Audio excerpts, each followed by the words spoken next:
Dear viewers, আমরা যারা নতুন রাইড করা অবস্থায় আমরা আরেকটা কাজ করি, সেটা হচ্ছে আমরা যখন হ্যান্ডেল বারটা ধরি, আমরা দেখা যায় অনেকেই করি কি, এটাকে অনেক শক্তভাবে ধরি।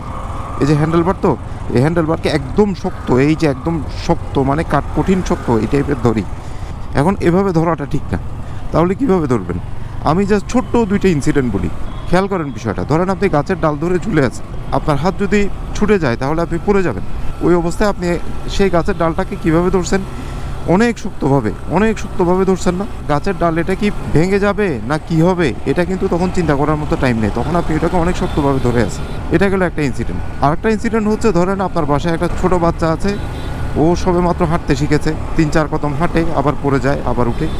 এরকম একজন বাচ্চাকে যখন আপনি তার এক হাত ধরে আস্তে আস্তে করে হাঁটাবেন, আমরা অনেক সময় হাঁটাই না বাচ্চাদেরকে হাত ধরে, তখন আপনি খেয়াল করেন ওই বাচ্চাটার হাতটা আপনি কিভাবে ধরেন। ওই বাচ্চার হাতটা আপনি এমনভাবে ধরেন যাতে সে ব্যথাও না পায়, আবার আপনার হাত থেকে ছুটেও না যায়। বাইকের হ্যান্ডেলবারটাকেও ঠিক ওইভাবে ধরতে হবে, ওই যে গাছের ডালের মতো বজ্র কঠিন শক্ত করে না ধরে এমনভাবে ধরতে হবে যাতে এটা ফ্লেক্সিবলও থাকে, আবার হাত থেকে ছুটেও না যায়। যদি একদম শক্ত করে চেপে ধরে রাখেন তাহলে অনেক সময় রাস্তায় আমাদেরকে হঠাৎ করে ডানে টার্ন নিতে হয়, হঠাৎ করে বামে টার্ন নিতে হয়, কাউন্টারি স্টিয়ারিং করতে হয়, বাউলি মারতে হয়, অনেক কিছু করতে হয়, এগুলোতে আটকে যাবেন, এগুলোতে ব্যালেন্স পাবেন না। আর যদি হাতটাকে ফ্লেক্সিবল রাখেন, এমনভাবে ধরছেন নরমভাবেই, কিন্তু এটা হাত থেকে ছুটবে না, এভাবে রাখবেন, তাহলে রাস্তার মধ্যে যদি কোনো ইমার্জেন্সি সিচুয়েশন অ্যারাইজ করে আপনি সেটাকে ট্যাকল দিতে পারবেন।